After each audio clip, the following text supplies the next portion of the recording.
रनिया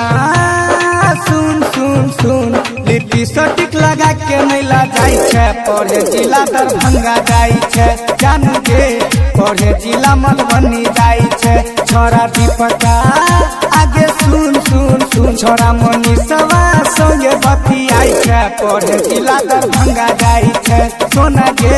पढ़े जिला मधुबनी जाई छे।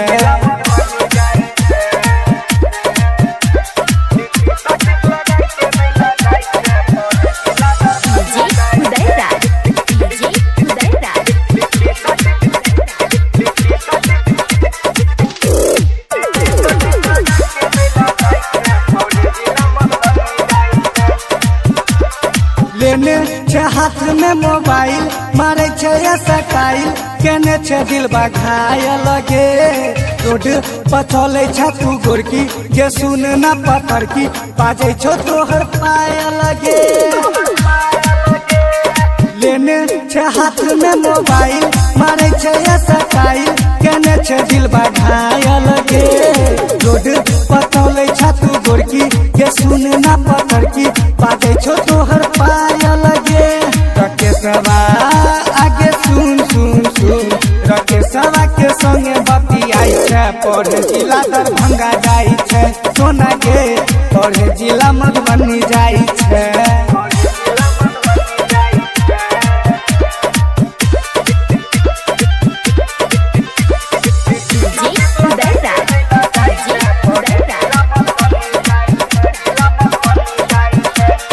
पढ़ेला तोहर पापा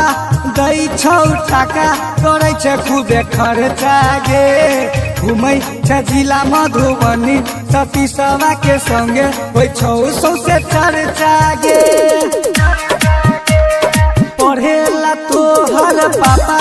दै छौ टाका करे छे खूबे खर्चा गे घूमै छे जिला मधुबनी सतीशवा के संगे होइ छौ सौसे चर्चा गे मनोजवा सुन सुन सुन मनोजवा के संगे बतियाई छे पढ़े जिला दरभंगा जाई छे सोना गे पढ़े जिला दरभंगा जाई छे गे रनिया सुन सुन सुन लिट्टी सटिक लगा के मेला जाई छे पढ़े जिला दरभंगा जाई छे जानू गे पढ़े जिला मधुबनी